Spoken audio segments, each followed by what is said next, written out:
Hello and welcome to the Colts Cover-2 Podcast. I am Joel A. Erickson. I am joined, as always, by Nate Atkins.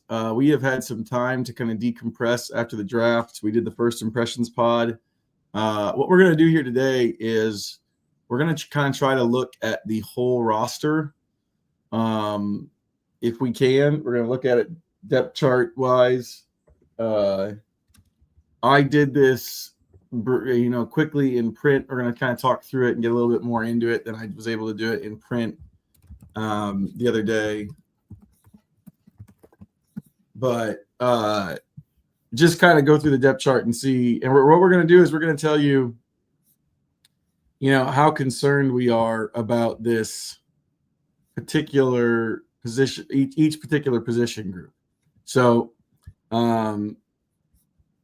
I mean, the obvious place to start is quarterback. We'll start with quarterback. Right now, the room is Anthony Richardson, Daniel Jones, Riley Leonard, and I would be remiss if I did not mention Jason Bean as part of the quarterback room. I mean, this is kind of where the whole it feels like this is kind of where the whole season hinges is. Mm-hmm. Or maybe not the season so much as the future, like even beyond this season. It just comes down to whether or not Anthony Richardson can take a big step forward. There's obviously, I think, maybe a at this point less likely because of how much he's played, chance that Daniel Jones is something different in Indianapolis than he was in New York. If he is the guy, I think that there's a path for this team to be decent but not great. But Daniel Jones suddenly becoming a different player 7 years into his career is different, I think, than the possibility that Anthony Richardson figures it out. So it's I don't know if it's less likely because both things are in, at least historically speaking, are kind of in the not very likely category right now. But I think it's easier to see how somebody who's young and in his third season and has basically one full season's worth of starts could suddenly take a giant step forward versus somebody who's been in the league for 6 years.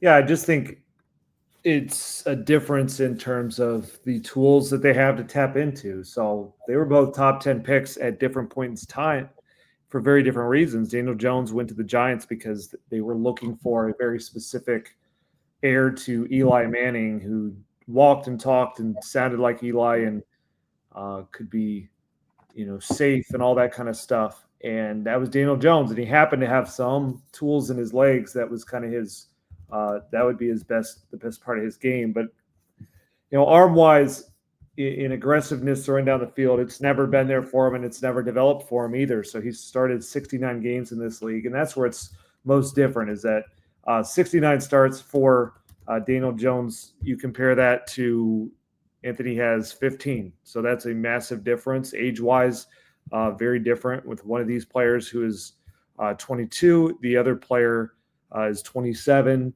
So it's not to say that Daniel Jones can't be better than he's been, but to really chase the type of ceiling that matters in the AFC, you have to have certain tools or you have to be of a certain caliber kind of in the moment. So everybody they're chasing the AFC is either monster tools like Patrick Mahomes, Lamar Jackson, or Josh Allen, or they came as like a ready-made star already, like Joe Burrow coming off of the greatest college season we've ever seen. So Daniel Jones is trying to fit in as the guy trying to remake his career. And I don't ultimately, this is not the place where that's going to work out for a whole lot. I don't think this is a place where they need Anthony to get going right now.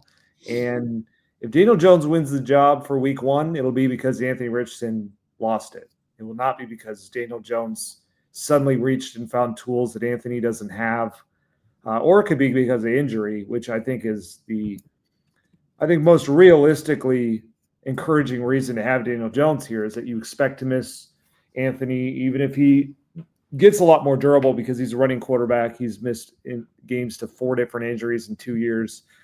And Daniel Jones can step in and run a similar offense. And as a backup, you could argue he's one of the best backups in all of the game. He's the second highest paid backup right now behind Kirk Cousins, and we will see if that lasts. So that's what I think Daniel Jones's route is.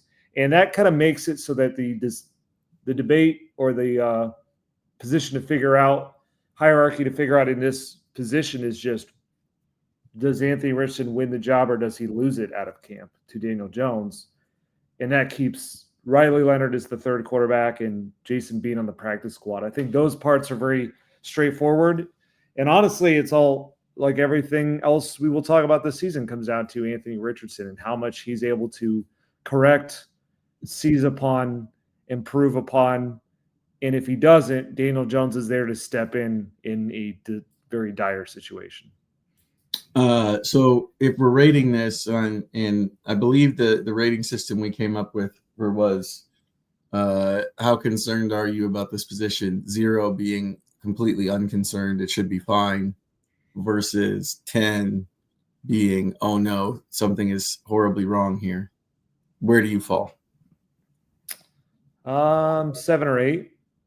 It's a pretty concerning spot. I mean, one quarterback is coming off a season where he was the least accurate we've seen any quarterback perform in almost 15 years in the NFL. The other quarterback the league has written off as a starter, essentially, who is a very good backup, but he started 69 games and won 24 of them and has never thrown for more than 6.8 yards per attempt in any of those seasons. And so in the AFC, where that position really defines what you are, especially the tools and traits of that position,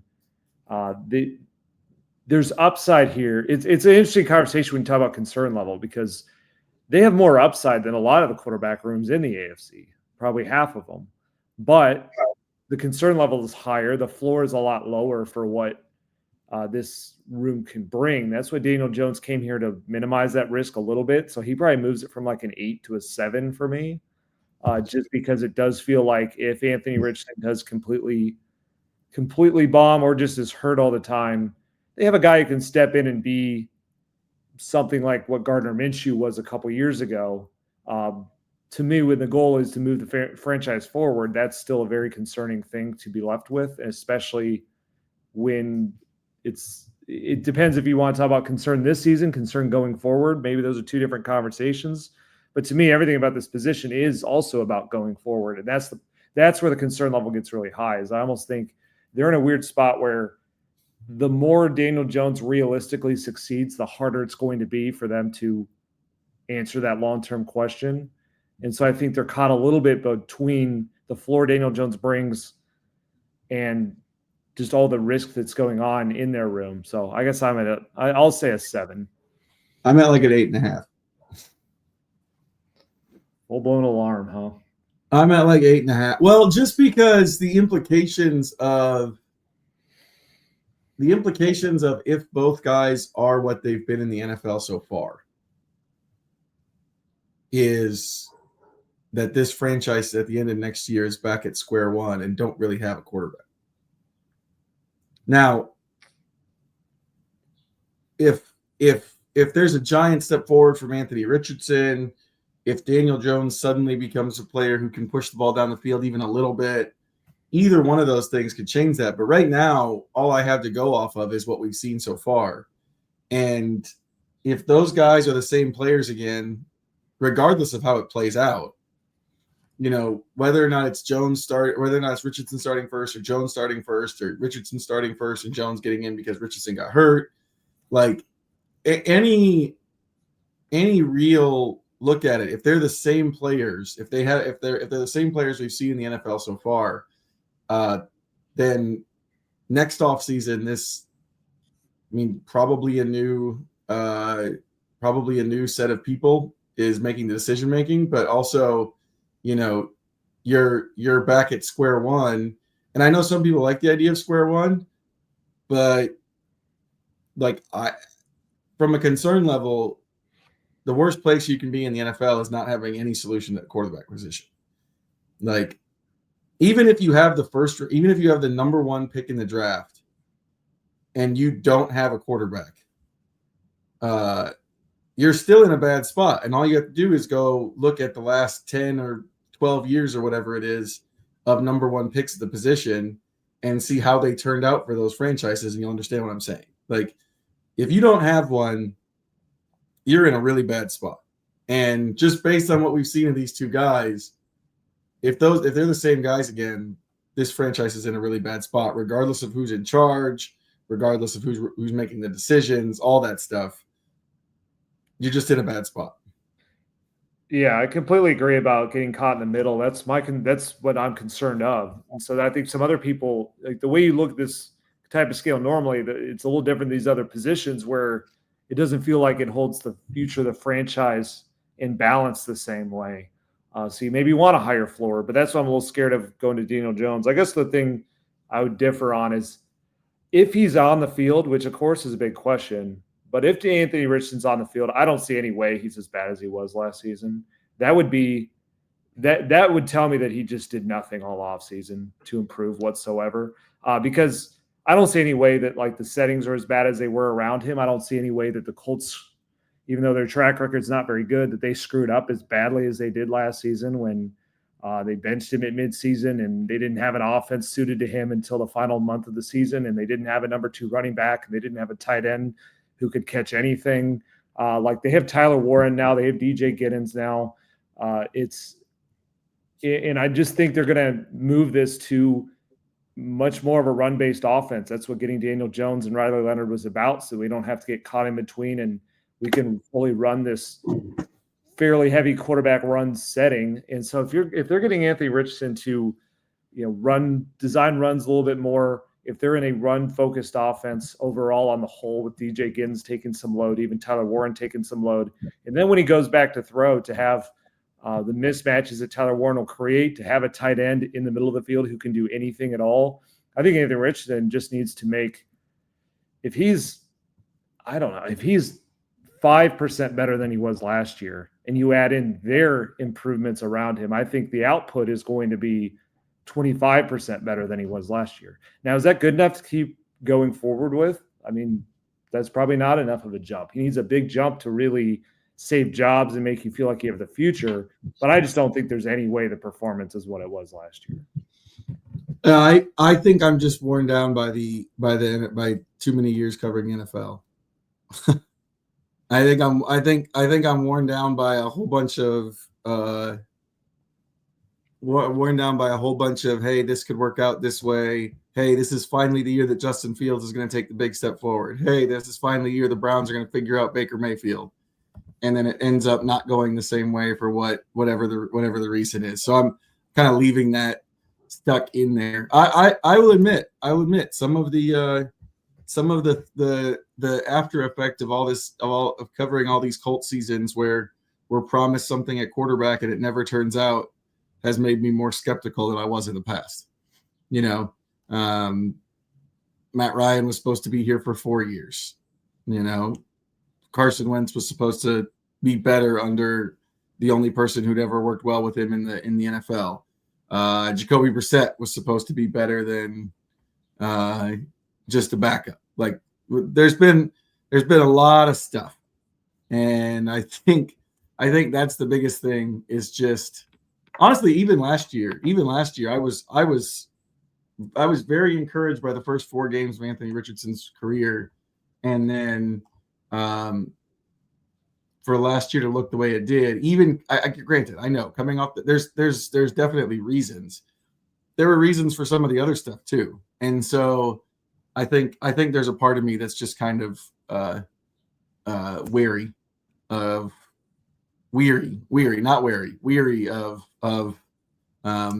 getting hopes too far up. I've been bitten by that in the past. Anyway, let's move on to running back. Running back is a position now that I think I generally feel pretty good about going forward with Taylor obviously coming off a 1,400-yard season. They add Khalil Herbert, who I think, I know the Bears cut him last year, but this is a guy who's like, you look at the difference between him and Trey Sermon.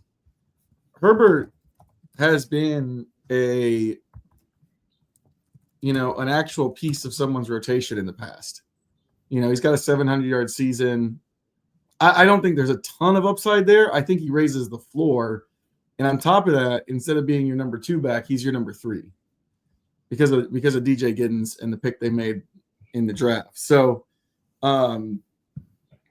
if they hadn't added somebody who had some pass catching to him, concern level might have gone up. But Giddens is a guy who's been a pass catcher in the past. He and also doesn't fumble. Did you notice that in his bio? Yeah. Even with the hand and wrist injury, which he said basically was like a dislocated finger, I think is the way he described it. He still has only fumbled once in his time at Kansas State, which is pretty impressive. So there's a lot of reasons to like what they have at running back. Yeah, I think it's it's getting Taylor back from last year, but having a number 2 and a number 3. And last year, I don't think they had either one of those. And so I look at DJ Giddens as the number 2, where he's able to step right in, pretty plug and play type position at running back, and also be able to handle some of those third down loads. We'll see where he is as a pass protector. That's the one area they're projecting once he gets over that hand injury. But even if you lose something as a pass protector from Trey Sermon, you gain everything else that is in that arsenal. And the two things that the one trait that connects these two, Khalil Herbert and DJ Giddens, is that they are much better running with a mobile quarterback on some of the inside zone type handoffs than their traditional. I saw some advanced numbers I think ESPN put out with DJ Giddens showing that was a big thing for him as the Kansas State's moved more and more to that type of system over the past couple of years.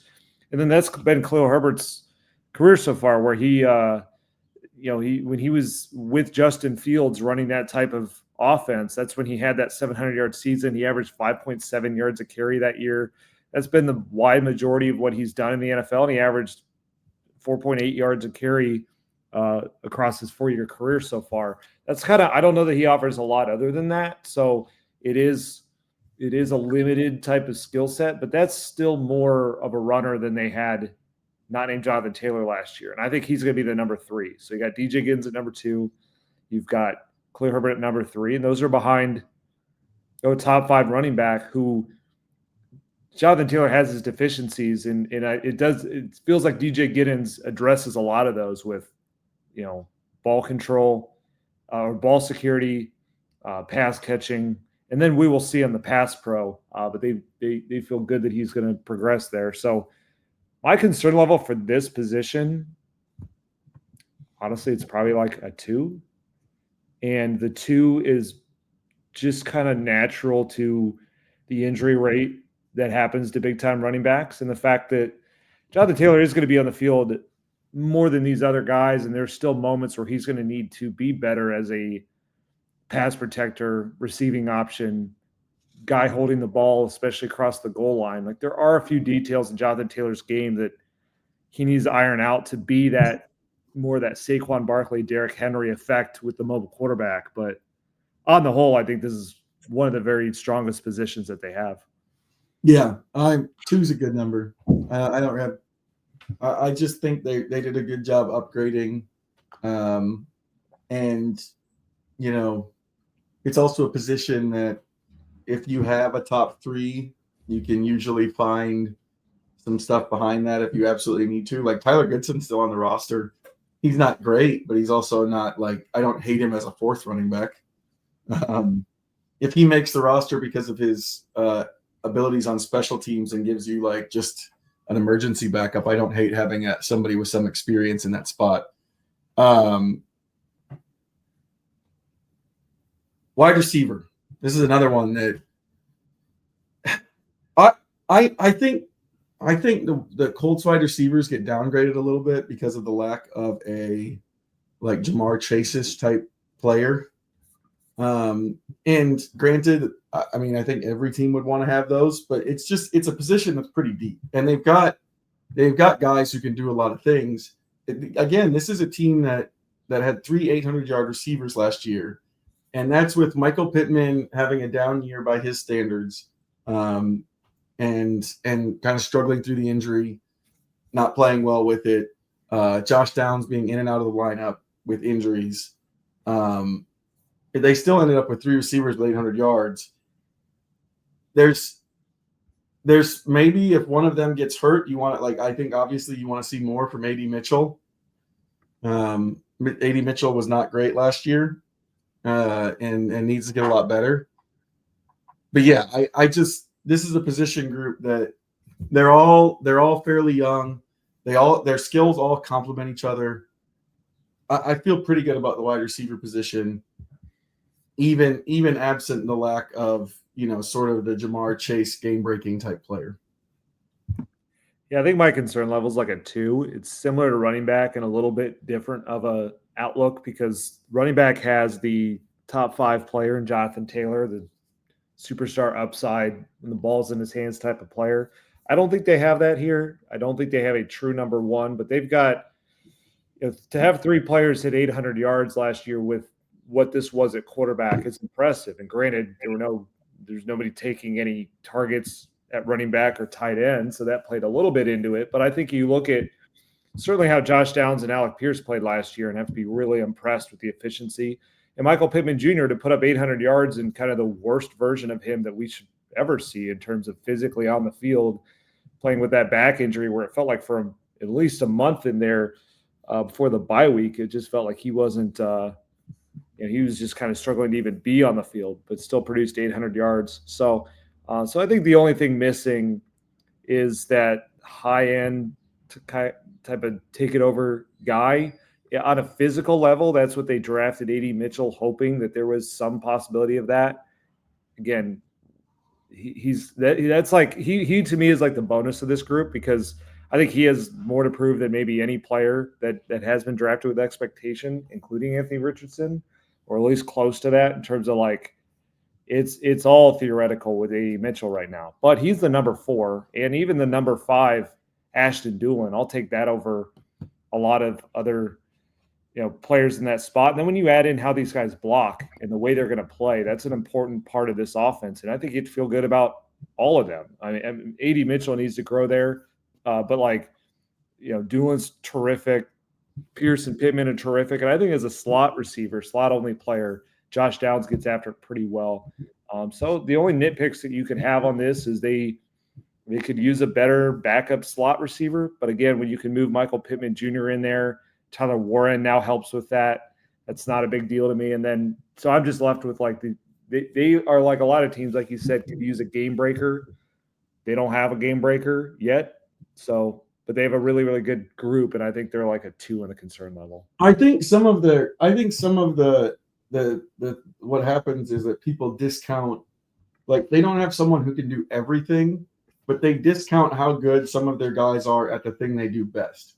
Like no one in the NFL has had a season like Alec Pierce had last season in like 15 years as a deep threat.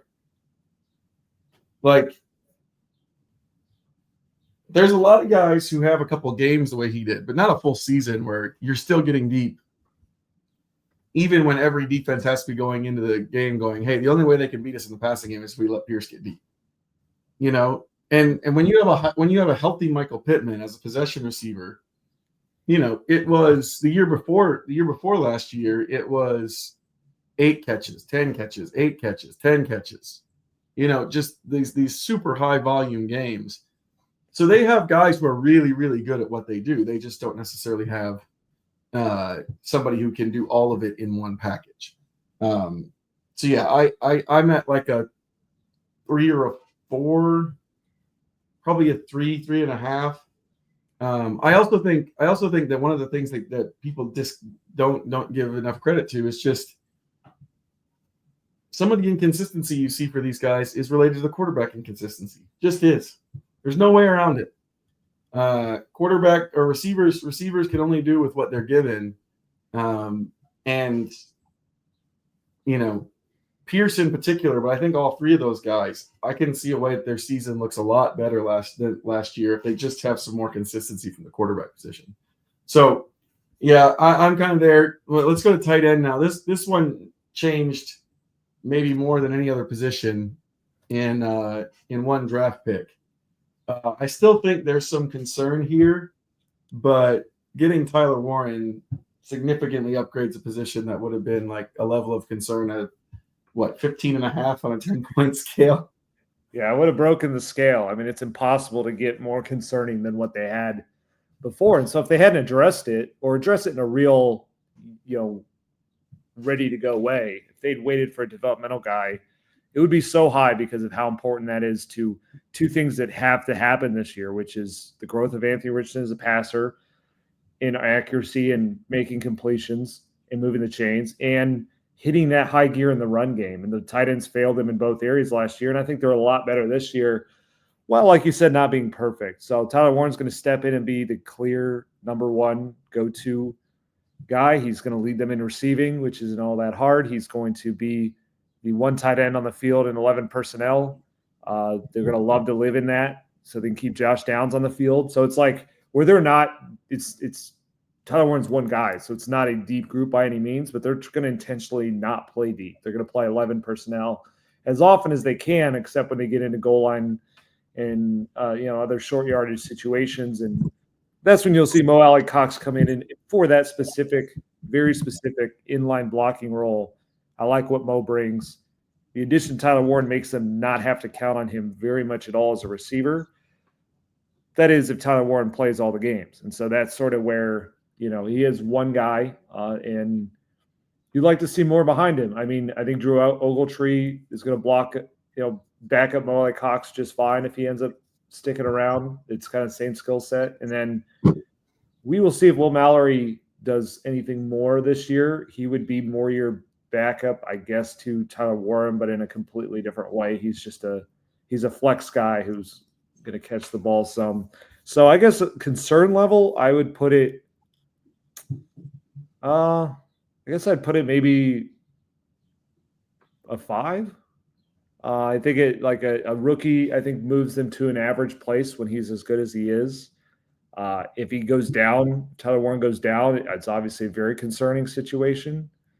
But I don't think it's a situation where it's not going to be very easy to just schematically take Tyler Warren out of everything because a lot of what he's going to do is through motion. He's going to play in different alignments. He's going to get some manufactured touches, whether it's shovel passes, screen passes, occasional wildcat handoffs.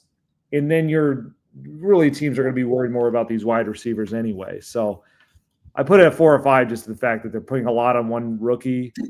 And if he goes down, then it's a real concerning situation. But I think for as long as he's out there and the many different ways that he can contribute, I'd be surprised if we don't see a massive jump in just how we feel about how useful these tight ends are this year compared to when they basically did nothing last year. Yeah. 5's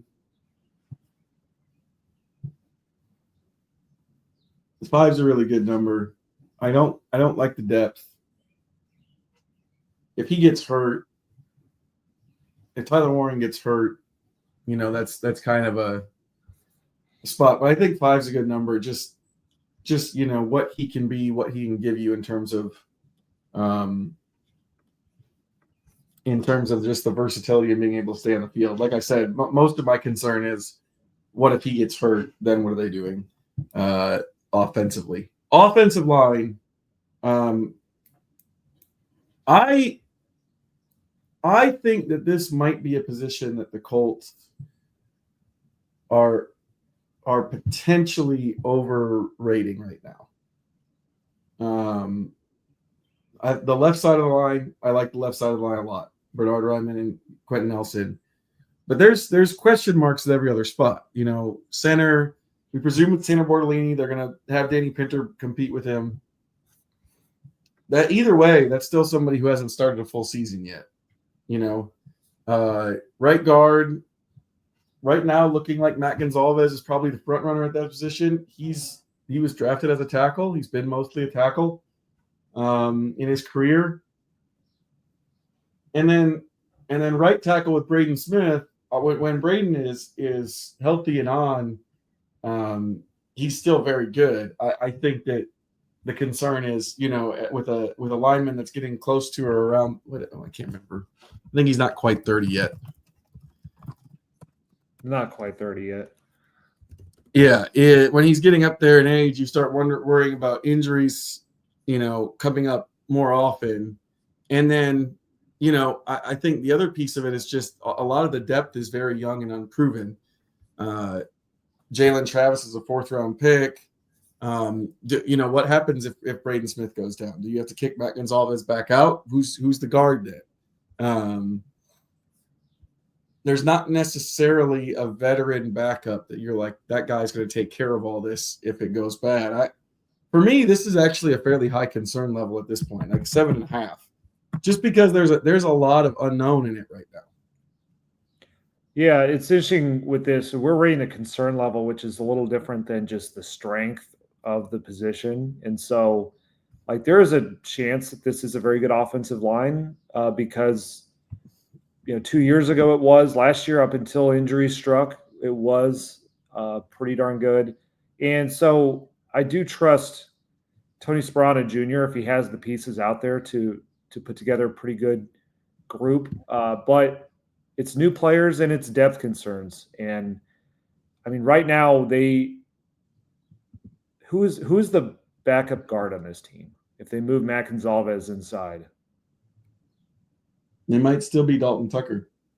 Yeah, that's very concerning when your right guard is a first-time guy who has not played right guard at college or pro level has not started a game at right guard either college or pro, and that's Matt Gonzalez. If that's how that ends up going, right tackle, Braden Smith, like you mentioned, he's missed games, and last year some of that was an off the field situation that he's mostly taken care of, or we hope so, but he's missed games to injury too. I mean, he's played one season of more than 12 games since 2020.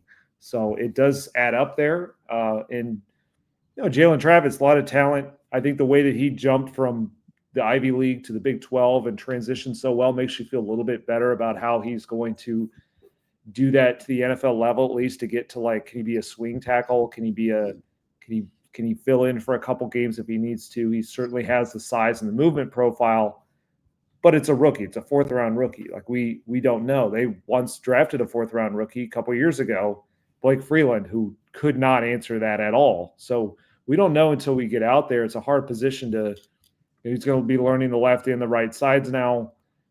So that gets just to be a little harder to do right away. And then, Tanner Bortolini, it's just such a small sample to judge off last year. I felt like there were parts that were good, right? When he stepped in early on, when Wolf Fries was the right guard, he was really able to just kind of get going in the run game.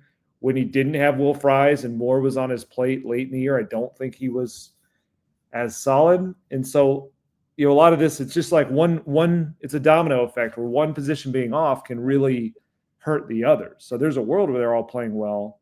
There's also a world where, like, all it takes is Matt Gonzalez cannot transition to guard. And then your young center's affected by that. Your right tackle, if it's backup having to step in, is affected by that. If Braden Smith is playing through injuries, which he has, it's affected by that. So my concern level is I'm going to go as high as an 8 on this because it's a talented group, and I think that they can also perform like an 8 if we were to talk about overall strength of the group. But there's just it just isn't going to take a lot for this group for it to unravel. It's not a situation where, like, if they lose if one of these spots is off, that they're just, 4/5 are great. It's just offensive lines don't work that way. We've seen it not work that way here. It's a zone-based scheme where they've got to work together. And just for whatever reason, since I've gotten here, it just feels like their offensive line goes with the right guard. And when it's been good, when it's been Wolf Fries at his high levels, that's been a lot of fun. Or that tandem in 2021 with Chris Reed and Mark Lewinsky was pretty good. When it hasn't worked, when they forced Danny Pinter there, when they had Dalton Tucker in there, it feels like a completely different unit. And that's just going to be obviously it's another group like tight end that's so connected to what they're going to do in the pass game and the run game. Like, if there's a way for this outside of quarterback, if there's a way for this season to go off kilter on offense, I think this is the area. Yeah, I'm with you on that. Moving to the defensive side of the ball, I'm going to break up the defensive line, defensive end, and defensive tackle. Defensive end is a position to me where they have a lot of guys, and they need one of them to play at a much better level than they've played before. And I think we all know who that player probably is. But he hasn't done it yet in the NFL. He had 4 sacks as a rookie. Laiatu Latu was the guy who was drafted to be, the real difference maker at this position. Kwity Paye, I think at this point in his career, we know what he is. He's a very solid starter. He's not a force player in terms of he doesn't force the offense to account for it in the same way. He's more of a run stopper, hustle guy. Samson Ebukam and Tyquan Lewis, frankly, both of them have injury concerns. And then JT Tuimoloau is a rookie. So, I like the depth here. I like the numbers. I like the fact that they're covered in terms of if this guy doesn't work out, there's still these other guys that can. I just think the thing that the defensive the defensive ends need more than anything is they need someone to step up and be, the game wrecker at that position. And maybe Latu takes the step in his second year. If he does, my concern level goes down. I just think we're not there yet. Yeah, it's an interesting group in that way because I think it's it's number 3, and you can even maybe say number 4 spots. I'm going to give that to Tyquan Lewis as far as who I actually trust there. Their 3 and 4 spots are better than probably 80% of the teams, if not more. Not many of them have, first and second round picks that go, that's 4 guys they've drafted in the first or second round who are not old, who can step in and do things. I don't know that they have a dude though off the edge. We have to see that from Laiatu Latu. He just flat out was not that last year, and some of it is the fact that a good chunk of it is the fact that he had a bad secondary, and I think he started to press as a guy that had a lot of that expectations of first-round pick. Kwity Paye related to that when he was a rookie, and they put too much on him to be that guy. So there's ways that the infrastructure will bring out more in Latu and then just natural growth. But we are talking about a guy in Latu who the case for him coming in the league was not that he had these outrageous dimensions and was going to grow into something. It was that he was the ready-made guy. And so I don't know that you can fully bank on all this growth from him. He's got to play better. He's got to fit better. And I think he will, but going from 4 sacks last year, can he become a dude this year? If it's not him, I don't know that they're going to get it because, like you said, we know what Kwity Paye is. He's a good player. I think he could be a very good number 2. He's really good against the run. He is not a dude in the pass rush. I mean, he had 8 sacks last year, which is good, but he doesn't consistently affect the quarterback. Last year, his hurry rate was 5%, and the year before was 4%. So it was slightly better, but those are just kind of middle of the road. And then JT Tuimoloau, I really like that pick, and I think he's going to really raise the floor of this group and give them kind of a Kwity Paye of the future if they move on from Kwity Paye. He's really good against the run. And there might be some more ceiling than he gets credit for, just the fact that he just played his best in the college football playoff. 6.5 sacks in 4 games, and 2 of those starts were against first-round left tackles from this past draft. So if those are some of the guys he's going to face in the NFL and he can do something similar, but he's not on the same, his infrastructure in Ohio State, I think, helped him out a lot. So concern level, I'm not concerned about this group. I wouldn't say I'm concerned in terms of this is going to be the group that holds them back or what we're talking about is wow, this is the problem. I don't know that it's a bulletproof. It doesn't feel like a bulletproof. They're going to go out and just be great and don't worry about it the way that I feel like at running back. So I guess with this one, I'd put maybe a 3 or a 4. Maybe I guess I'll go with a 4, where it's above average. It's above average in terms of whether I'm concerned, but there's pressure on it because you need one of those guys to be a dude if you're going to be a real defense. Yeah, I think I've got him at a 5, just kind of the same reason. Doing that. Defensive tackle is interesting. It's interesting in that I don't have a whole lot of concerns about DeForest Buckner or Grover Stewart. I have some concerns if they don't if one of them gets hurt though. Mm-hmm. neither of those guys have really shown that they're like dropping off considerably at this point. They're a little bit older. They've both been remarkably durable throughout their careers, even though Buck had the high ankle sprain last year that forced him to go on IR for the first time. There's a couple of spots like that where it's, Grover Stewart's biggest absence really is his suspension, which I don't think you necessarily project that happening again. It's just if one of those guys gets hurt, Neville Gallimore is they're really hoping for a projection that they can get more out of him than they've gotten out of him than teams have gotten out of him in the past. Tim Smith, I don't think gives you a ton of upside as a pass rush type player. And we still haven't seen it from Adetomiwa Adebawore. So I think this is like a 4 for me. And almost all of the concern is what happens if one of those two dudes gets hurt. Yeah, I'm going to go with a 3. It's probably more like a 3.5. I just want to give it, in terms of concern level, a little less concern than the ends, because I already feel like the high-end play, the starters, is there. Mostly from DeForest Buckner, the way that he can do it, pass rush in, run stopping, and just his consistency has been frankly unbelievable. He finally got hurt and had to go on injured reserve last year after 3 straight seasons of playing every single game. He takes all the double teams in the world. He gets 6.5 sacks rolling him out of bed. Did that last year, even though he was hurt. And, these two guys in the run game, it's just such a strong tandem that's done it together for so many years. And they've been very durable within that. Now Grover's 31 now, and Buckner just turned 31. So you have to make it a little bit more concerned for that. And it is a position where, unlike some others that we've talked about, offensive line, wide receiver, there is a natural rotation to it. And so that's where those depth concerns become more, is that hurt them last year. And they rotated too much early in the year and realized that Raekwon Davis was not the signing that they thought he was going to be. And eventually they realized that Taven Bryan is not a backup nose tackle, but they don't have options behind them that you exactly can say, oh, they fixed that. I think Tim Smith is a high floor type of pick that fits. He's a guy who just kind of naturally fits it better than, obviously, like a Taven Bryan to be a backup nose. I don't really see it. I just don't really see it as the backup 3 technique right now. I just thought they could have done a better job with those backup spots.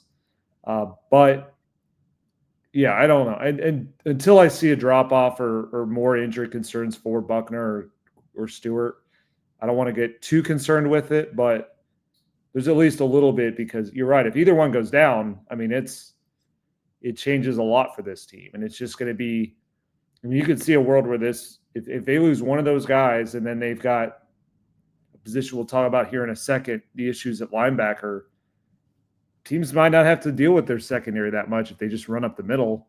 So yeah, that's a fair point. I'd probably go 3.5, but just to be different, I'll stick with the 3. Yeah, let's get to linebacker, because this is going to be a pretty high rating from both of us based on what we know now. The Colts don't get a linebacker in the draft. I think when we talked through it, we kind of understand how that happened. Like, I would say, I know Bengals fans are not super happy about getting Demetrius Knight when they got him, because he's old. He's like a 25-year-old or 26-year-old, something like that.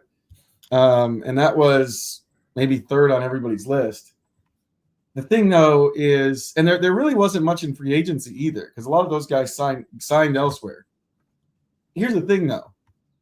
It being understandable that they didn't get one doesn't do anything to fix the hole.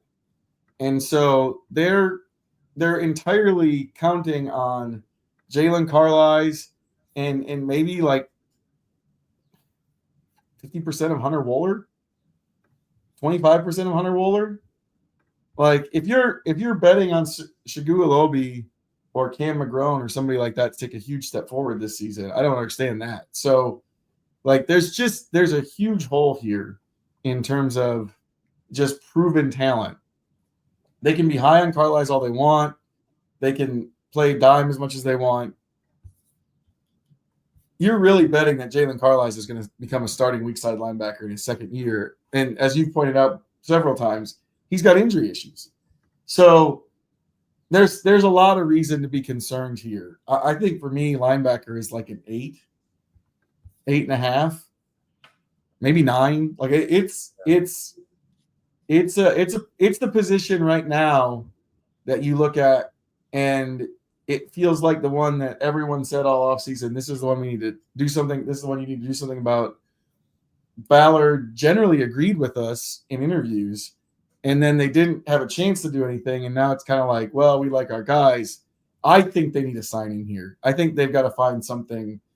If it's a late round pick for Jermaine Pratt, whatever it is, they've got to find something that raises the floor on this and gives them a little bit more proven depth, or proven starting caliber spot. And then, if there's a floor at the starting spot and Carlisle beats it out and then makes that player a backup, then I feel better, But I think they've got to make an addition here because it just feels so, especially with Zaire Franklin's coverage limitations in the middle.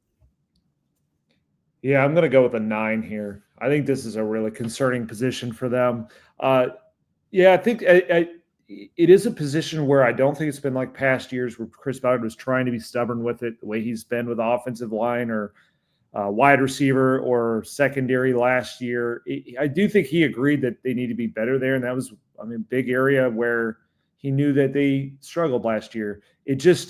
The way it worked out was, although it seemed like a good idea at the time to leave that position for the draft because there were some very good coverage options, for as much as they were going to lock in on a tight end in the first round and didn't want to trade back, they just got caught in the middle where two of the high-end linebackers went between their two picks, Jahad Campbell and Carson Schwessinger.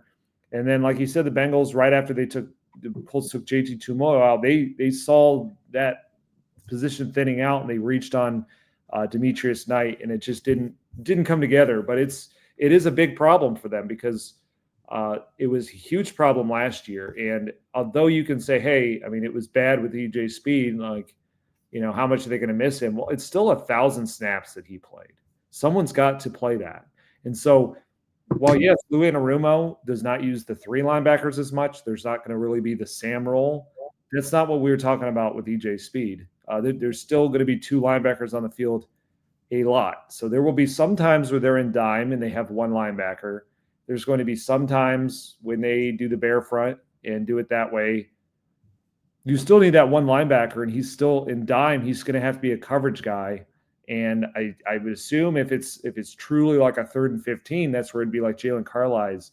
But they don't have like 1 3-down linebacker who can just be that one guy and put one around him. Zaire Franklin could be very good in the thumping game.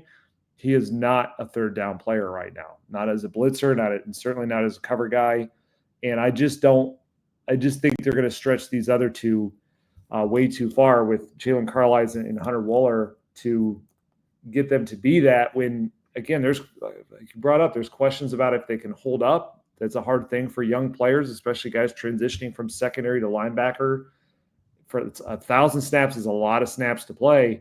And again, if you don't, not only is that position not, a weakness in its own, but the fact that it's not a strength is going to make Zaire Franklin's worst parts of his game come out even more. And so the hope overall is that the linebackers are insulated enough on this defense between, Cam Bynum at safety, really good cornerbacks, and you hope the defensive line that's one of the 5 to 10 best in football.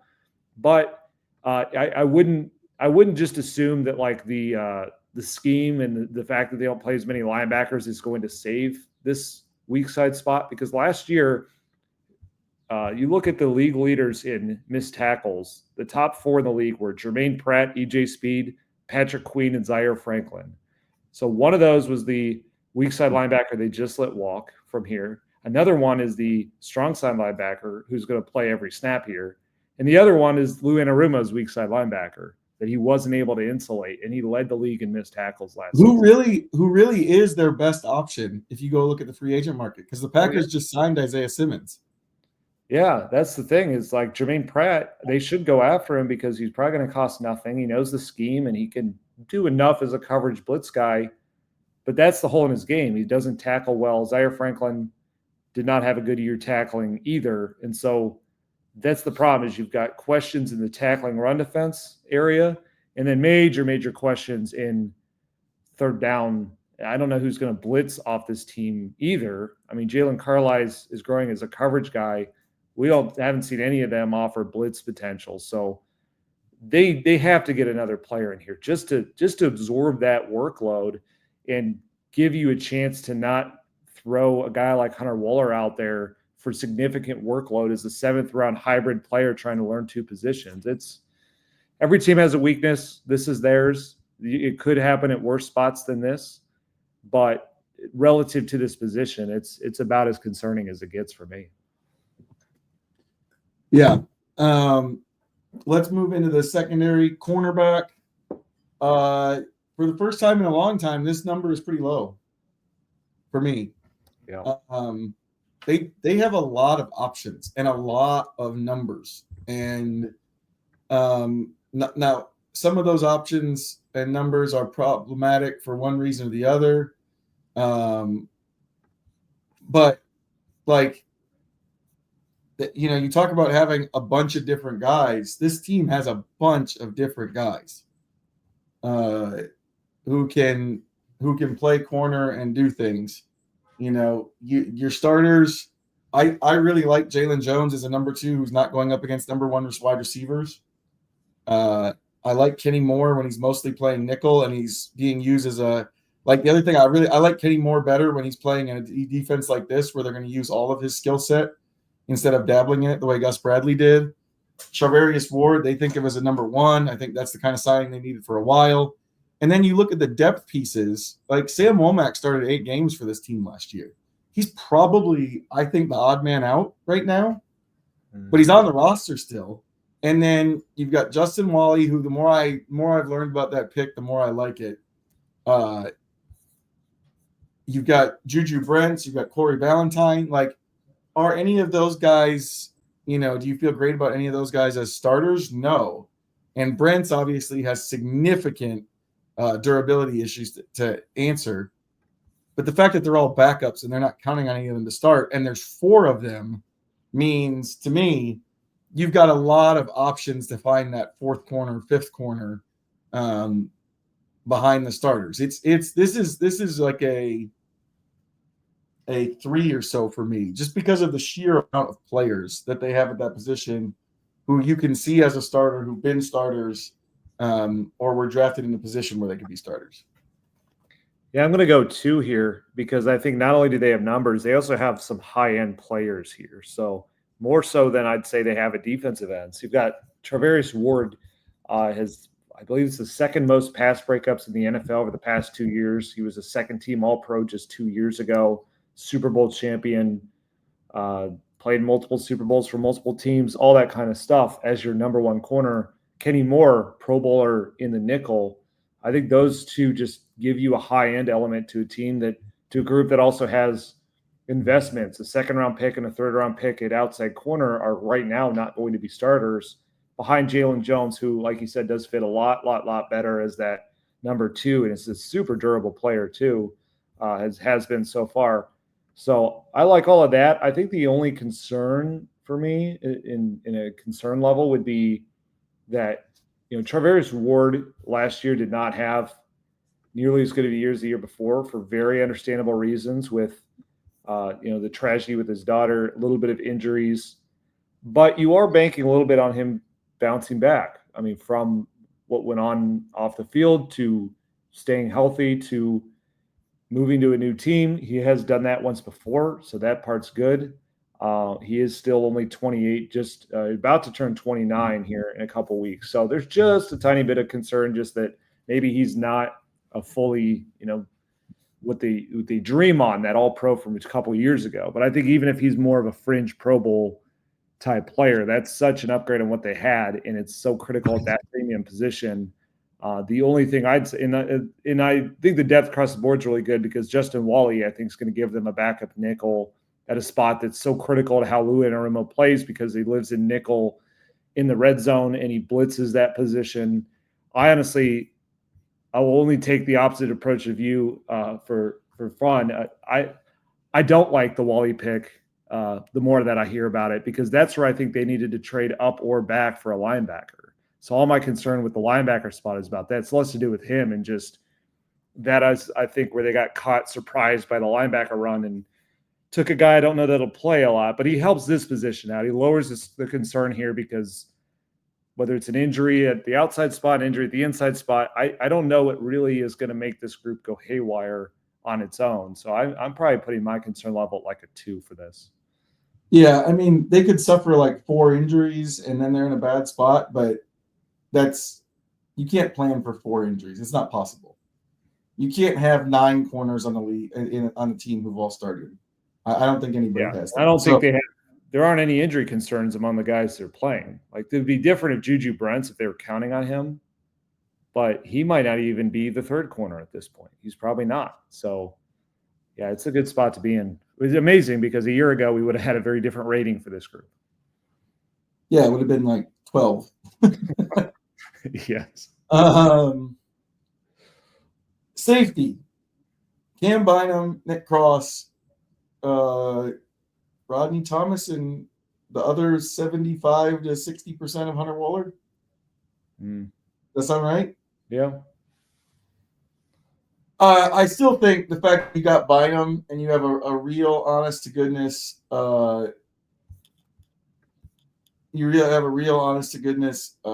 free safety there with Nick Cross, who's going to allow Nick Cross to do what he does best and play near the line of scrimmage and be a force player in the run game and kind of rotate down and do all that stuff.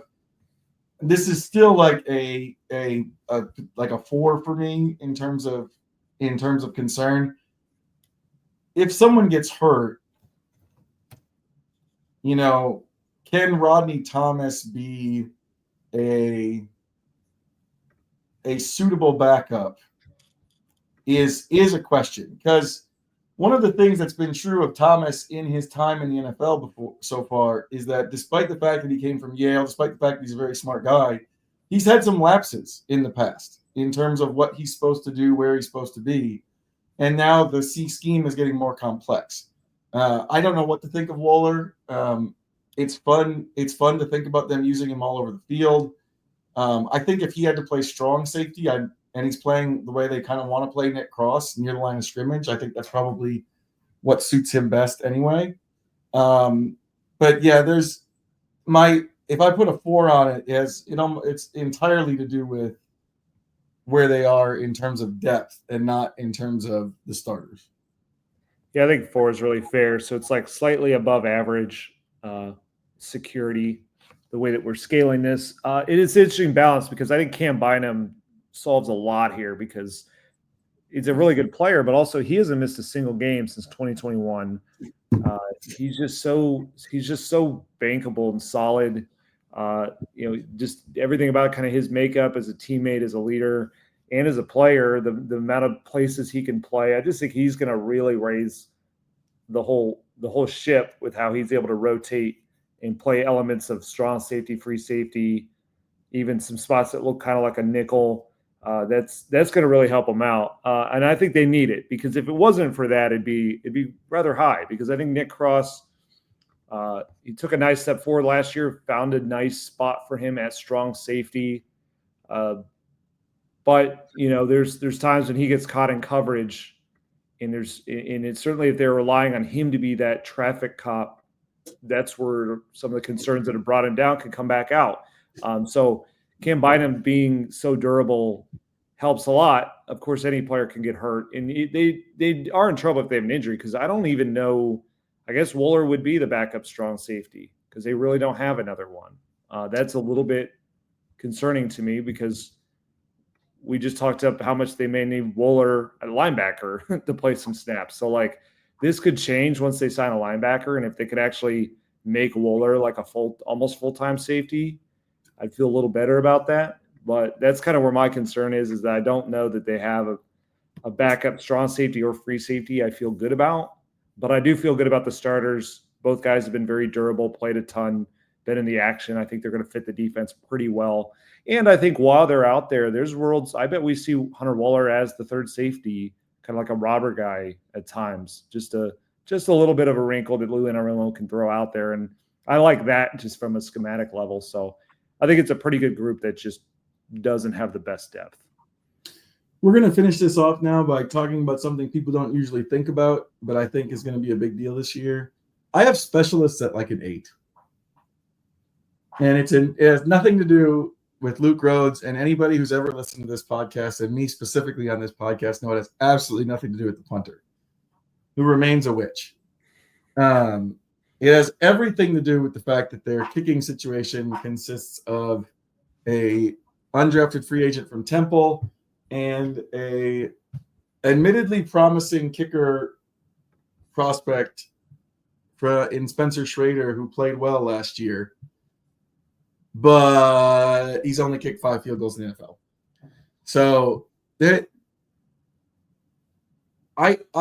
best thing that can happen to you outside of the Adam Vinatieri thing, because kickers are so volatile, is that you get a young guy and he establishes himself and he ends up being a long-term, like decade plus kicker for you.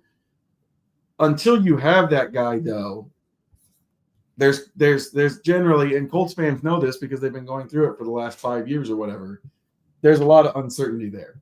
And just going into the season knowing that your 2 kickers are people who don't really have much of a track record in the NFL or any track record in the NFL, you So you're not thinking about this the way that Chris Ballard did, where he said that Spencer Schrader was so overwhelming that they released a Pro Bowl kicker because they knew. I am not. Okay. Because I'm with you. I don't think that 5 kicks at the pro level gives a lot of security. So for this, I'm going with an 8 as well. And it is almost all about that kicker position, though not entirely. I do also wonder about the return game a little bit. So they gave that role back to Anthony Gould late in the year. They liked some of how he learned just in terms of aggressiveness and decisions. He did seem to be more decisive late in the year, but it's still a bet on what he's going to be. I mean, he had 10 punt returns for 95 yards. Kind of had one good one against Denver, and that was kind of the only moment that we saw last season from the return game. Now, they do have Josh Downs to play punt return if something goes wrong, and he's good at that. And maybe less is on his plate as a receiver with Tyler Warren. I don't know. So it's not like a huge concern, but it's a little there. And then I want to see how the coverage units shake out. That's been kind of inconsistent under Brian Mason, some of which has just been unfortunate injuries to Tyler Denbo and Daniel Scott. And now that's where I think Hunter Wohler. Ideally, again, though, like keep bringing Hunter Wohler up as like the depth of these things. Like, he can't do everything here as a rookie. So it's like I would like some of the depth here better if he wasn't having to do it in 3 different areas. I think they're setting him up where he's got to be a really, really valuable 7th round pick. Yeah. I mean, I really like him as a special team type of developmental player, or even year one. But yeah, we'll see how that works out if he's having to play It's usually just hard for guys to handle a defensive load that's significant along with special teams, just from a kind of mental preparation level. So there's a little there, but yeah, it's the kicker position. It's the fact that neither guy is remotely proven, and I think they took the opposite approach of what they said with Matt Gay, which is really they were paying a premium rate and not getting premium production. And now they're back at we're not going to spend much and hopefully it's good enough and we'll go for it a lot on 4th downs and we kick in a dome. And maybe they get by, but definitely you could see where like you could see this group costing them a game or two. This is not that far off of a couple of years ago when they went in with, I guess the difference is we knew they didn't believe in Rodrigo Blankenship and his confidence was already fading. So that's not the case for Spencer Schrader, but it doesn't take much to get there. We saw Matt Gay get there when he's had a great track record. So it is a real flip of the coin as to how this is going to go. Yep. That's it. That's the whole roster. I think it's hard to put like this stuff into a full team thing just because the quarterback position plays such an outstanding role in it. I almost think that if you did this with any team, that whatever you said for your concern level for the quarterback position, you could just apply that to the whole roster. That's just the way it works in the NFL. I'm trying to think. I based on our scale, we said that the most trustworthy positions were what? Running back, wide receiver, cornerback. Yeah. And then the least were quarterback, offensive line, special teams, linebacker. So there's more concerning positions. And certainly if you weight it with how much quarterback matters, there is more risk than there is bulletproof, no doubt about it. But I do think those other positions help them out in that. Like, there are a lot of average level positions that are just going to be fine. And so really it comes down to if the quarterback can play well. Honestly, if the quarterback can play well, we're not going to care all that much about what's going on with linebacker, relative to everything else. Like, it's going to be the story of everything. And if the quarterback plays well, they just think their offense, usually it's because their offensive line's playing well. Their offense has a chance to be really, really strong, and especially elite in the run game. But it could also fall apart. So this team is kind of, there's a few different ways this could go this year. So I guess that makes it interesting. Next week is the return for the Colts. We didn't have anything over there this week in terms of availability. Next week is the return for the Colts to the field and us getting to talk to people. And then on the weekend, it is rookie minicamp time. Do you have any undrafted free agents you are interested in? I have not looked that far into it. So other than the kicker, I was going to say Maddox Trujillo, I think, is an automatic here. Oh, automatics. Yeah. What you meant. He has to be interesting right away, just because 5 kicks, there's, regardless of what Chris Ballard says, there's some uncertainty there, know? And so I think that's definitely a piece of this. Yeah. I mean, it'll just be interesting to see some of these guys out there on the field up close and personal. And sometimes guys pop when you didn't expect them to. And sometimes, I remember a couple of years ago, Josh Downs just kind of stepped right out there and we were like, okay, he's going to play. It's going to be fine. And then he always has been. Occasionally, too, you get a guy out there that you're just like, oh, he may not be ready. Like, if they don't look like they can hang in the rookie minicamp, they're probably not going to hang during the season. And so there's always a couple especially as a drafted player. Yep.